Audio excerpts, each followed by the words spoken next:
Assalamualaikum warahmatullahi wabarakatuh. Selamat pagi, siang, sore. Rekan-rekan, kami dari kelompok satu akan mempresentasikan mengenai jurnal review Hmm. terhadap artikel yang berjudul Designing a Mobile Application to Assist Micro Entrepreneurs in Understanding the Food Business Legality Process. Next.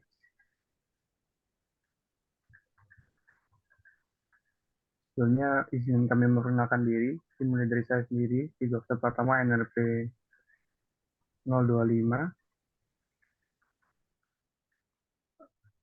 Selanjutnya ada Mikasa Forma NRP 059, Raffi Yusuf Akbar NRP 120, Muhammad Hanan NRP 142, dan Iktifasuddin NRP 10. Next. Nah, yang pertama mengenai informasi mengenai paper yang kami review, berjudul Designing Mobile Application to Assist Micro Entrepreneurs in Understanding the Food Business Legality. Kami ambil dari jurnal register, jurnal ilmiah teknologi sistem informasi. Publishernya adalah dari Universitas Pesantren Tinggi Darul Ulum, volume 9, nomor 1, halaman 68 hingga 83, keluaran tahun 2023. Penulisnya adalah Izzatul Umami et al. Dan kami rilis tanggal 28 November 2023. Next.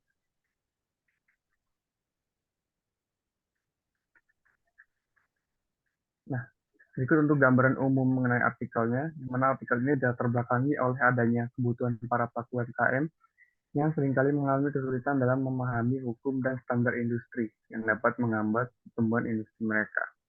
Oleh karena itu, artikel ini berfokus pada pengembangan suatu aplikasi mobile yang bertujuan untuk membantu UMKM dalam memahami legalitas bisnis makanan. Penelitian ini penting guna menekankan bagaimana teknologi dapat berperan dalam mengatasi kesenjangan pengetahuan dan mendorong lingkungan bisnis yang lebih inklusif. Next.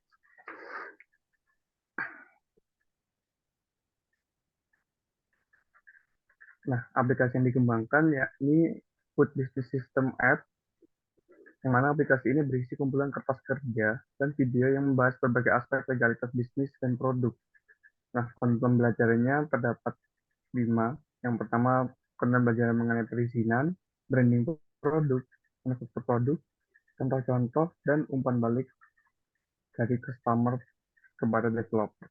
Aplikasi ini dirancang untuk meminimalkan penggunaan data internet, memberikan pengalaman pengguna yang ramah, memastikan akses teknologi yang cepat, dan menawarkan kinerja teknologi yang dapat diandalkan bagi pengguna dengan kemampuan teknologi terbatas.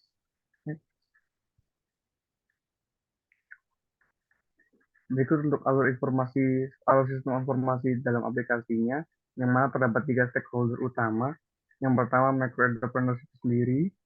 Yang kedua ada IT support dan admin atau FPS developer. Yang mana alurnya bisa dimulai dari micro entrepreneurs yang melakukan login in.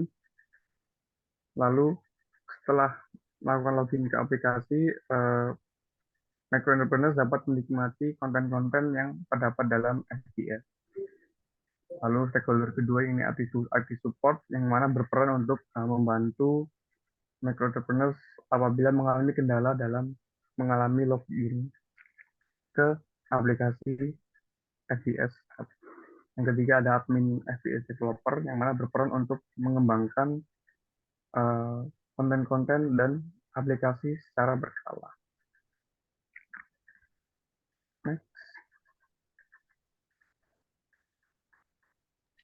Oke, selanjutnya kita masuk ke kajian teori.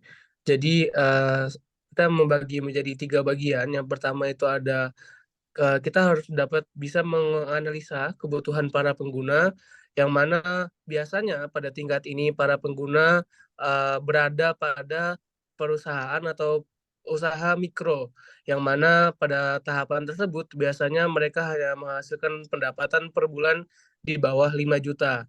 Dengan fakta tersebut, maka beberapa saran untuk menjadi pembagiannya, yaitu yang pertama ada IT support untuk membuat sistemnya, yang kedua yaitu ada micro entrepreneurs, selanjutnya ada admin dari FDS developers itu sendiri, Yang selanjutnya itu ada government developer yang memiliki peran masing-masing. Nah, selanjutnya yaitu ada mendesain UI dan juga UX itu sendiri.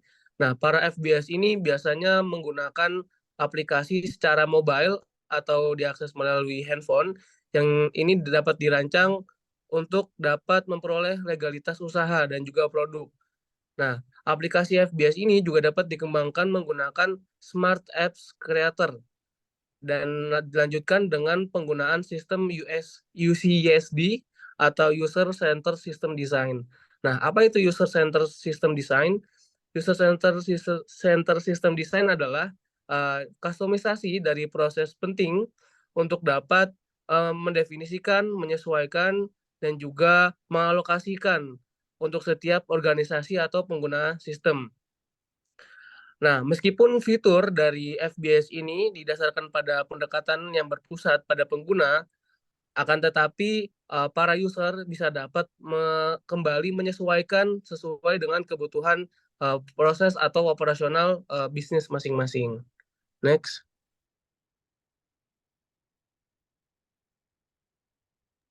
Berikutnya masuk ke metodologi penelitian. Di sini jenis penelitian. Penelitian ini bersifat kualitatif yang merupakan metode yang fokus pada pengamatan mendalam.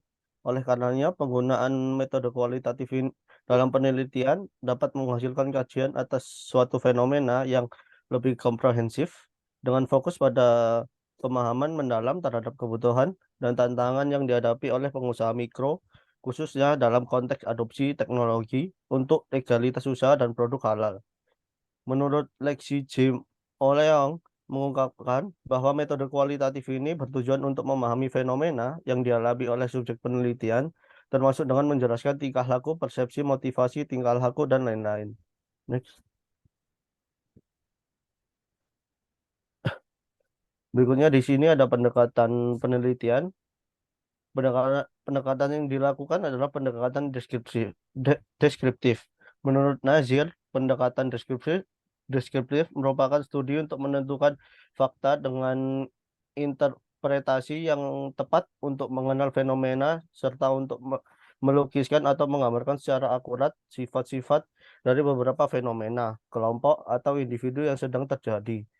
Lokasi penelitian ini dilakukan di sejumlah desa binaan Universitas Darul Ulum termasuk Desa Madi, Desa Badeng, Desa Jombok di Kabupaten Jombang, Surabaya, Indonesia. Lokasi ini dipilih karena mewakili lingkungan usaha mikro di daerah pedesaan.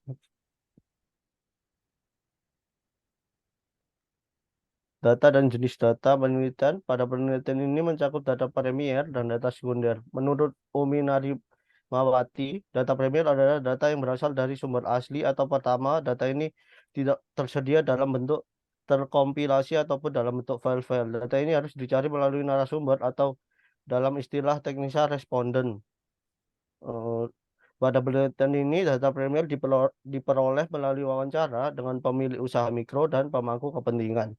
Sedangkan pada data sekunder, menurut Sugiono, data sekunder adalah sumber data yang tidak langsung memberikan data kepada pengumpulan data. Pada penelitian ini, data sekunder melibatkan analisis dokumen terkait legalitas usaha, produk, dan sertifikasi halal.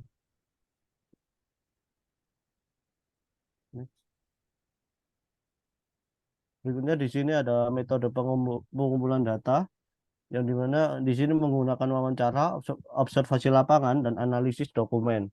Wawancara yang dimana metode ini memungkinkan untuk mengumpulkan informasi kualitatif yang mendalam dan pemahaman sudut pandang pribadi dari pemilik bisnis yang bersangkutan. Observasi lapangan untuk mendapatkan perspektif kontekstual dan praktis observasi langsung proses produksi adopsi teknologi yang akan dilakukan di lapangan.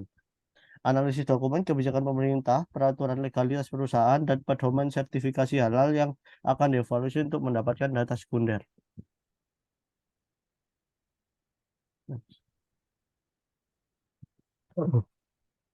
Oke, izin masuk, saya Forma, NRP 503121159, ingin memaparkan bagian analisis dan diskusi, di mana bagian ini ada 3 bagian, yaitu implementasi, menguji aplikasi FBS pada pengusaha mikro, dan juga diskusi. Lanjut. di mana yang bagian pertama ada implementasi. Bisa di next, Mas. Oke, pada bagian implementasi di mana bagian tersebut memaparkan di mana aplikasi FBS ini memiliki banyak fitur yang bisa digunakan oleh pebisnis dan emang ditargetkan untuk pebisnis, di mana eh, salah satunya itu bisa untuk menilai terdapat berbagai teknik pengujian UI UX yang digunakan dan juga kemudian eh, terdapat fitur-fitur seperti bisnis lisensi, branding produk, manufaktur, dan juga penerbitan sertifikat pembelajaran, di mana dipaparkan juga mengenai lisensi dan legalitas yang diperlukan dalam dunia usaha seperti dibutuhkannya NPWP, NIB, SSIRT, dan juga sertifikasi halal, di mana serta terdapat adanya arahan dan ajaran untuk membuat surel dan kepentingan registrasi pembuatan surel berikutnya. Dalam aplikasi tersebut bisa dimanfaatkan pula untuk pembelajaran sertifikasi halal MUI. Wah, kemudian penulis juga memaparkan prosedur untuk mendaftarkan di halaman http://ptsp.halal.go.id, di mana pelaku usaha bisa menyiapkan sertifikat halalnya, melakukan uji cobanya, eh, produknya untuk dinilai oleh MUI apakah produk dari usahanya halal atau tidak. Terus dilanjut, berikut merupakan tampilan salah satu tampilan dari aplikasi yang dimiliki oleh peneliti yaitu MFVS, di mana ada fitur-fitur seperti NPWP, Gmail, dan lain-lain. Bisa di next. Aplikasi ini juga udah dilakukan pengujian pada pengusaha, terutama di daerah Jombang, Jawa Timur, di mana beberapa di antaranya telah memperoleh izin resmi untuk produk komersial. Mereka menanggapinya bisa melalui Google Form yang disebarkan melalui WhatsApp dan lain-lain. Kemudian data yang dikumpulkan berfokus pada usaha mikro di sektor panganan. Dan terdapat sebanyak 37 praktisi dari usaha kecil yang berpartisipasi dalam penelitian ini. Hal ini menunjukkan bahwa penelitian ini melibatkan berbagai pemangku kepentingan UMKM di Jombang dan memainkan peran yang lebih besar dalam sektor pangan UKM di wilayah tersebut. Kemudian dalam penelitian ini digunakan skala SUS, bisa di next.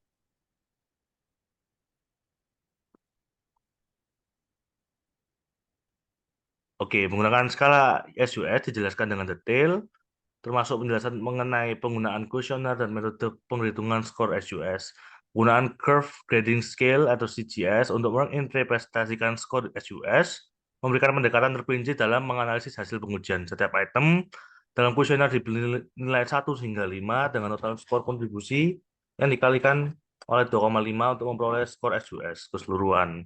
Metode ini membantu dalam menafsirkan penerimaan pengguna terhadap aplikasi. Jadi bisa dilihat sesuai dengan gambar itu yang digunakan oleh peneliti untuk mendapatkan skor SUS. Bisa di next, Mas. Di mana item-item bernomor ganjil memiliki skor kontribusi sama dengan posisi skala dikurangi 1. Sementara item yang bernomor genap memiliki skor kontribusi sebagai 5 dikurangi posisi skala. Di mana skor SUS sebesar 7,2 menunjukkan penerimaan yang baik terhadap antarmuka pembelajaran dan aplikasi sistem bisnis makanan. Bagian tersebut memberikan informasi rigid dan terstruktur tentang metodologi pengujian, pengumpulan data, serta interpretasi hasil. Ini membentuk pemahaman yang kuat tentang penilaian aplikasi oleh praktisi bisnis makanan skala kecil di Jombang, di mana dapat dilihat ada letter grade-nya, di mana di atas 80,3 termasuk excellent, bagus yaitu 68 sampai 80,3, C yaitu oke 68, di bawah itu kemudian poor, di bawah 51 yaitu awful. Bisa dilanjut?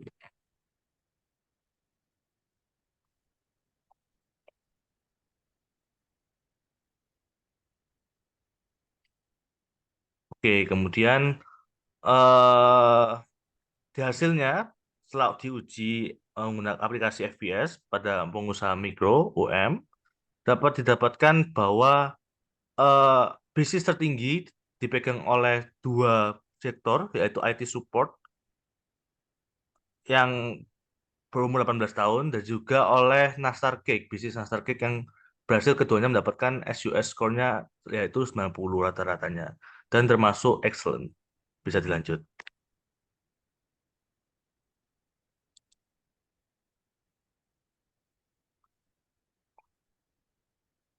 Oke, diskusi membahas tentang pentingnya inovasi teknologi bagi pengusaha mikro untuk meningkatkan kualitas produk dan menjaga produksinya. Diskusi berpusat pada faktor-faktor yang seperti kemampuan wirausaha dan lain-lain.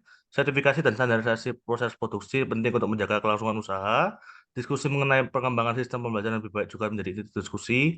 Kajian ini memberikan implikasi penting bagi para profesional bisnis untuk mempercepat proses pencapaian legitimasi. Lanjut. Oke, saya Muhammad Raffi Asfa. Untuk kesimpulan sendiri, jurnal ini berfokus pada perancangan aplikasi mobile yang bertujuan untuk membantu pengusaha mikro dalam memahami proses hukum terkait bisnis pangan. Jurnal ini juga menggali tantangan yang dihadapi oleh UMKM dalam menghadapi kompleksitas legalitas bisnis makanan, khususnya dalam konteks negara berkembang. Lalu, jurnal ini menekankan pentingnya aplikasi seluler dalam meningkatkan efisiensi bisnis yang berkelanjutan dan keterlibatan konsumen, terutama selama pandemi COVID-19. Untuk saran sendiri, mengingat pentingnya aplikasi seluler dalam meningkatkan efisiensi dan keberlanjutan bisnis, sarankan agar pengusaha mikro mempertimbangkan untuk memanfaatkan aplikasi seluler untuk menyederhanakan pemahaman mereka tentang legalitas bisnis makanan. Studi ini menggarisbawahi potensi aplikasi seluler dalam meningkatkan penetrasi bisnis, penjualan, dan juga kerjasama dengan pelanggan dan pemasok, terutama dalam konteks pandemi COVID-19. Oke. Sekian dari kelompok kami, kurang lebihnya mohon maaf. Assalamualaikum warahmatullahi wabarakatuh.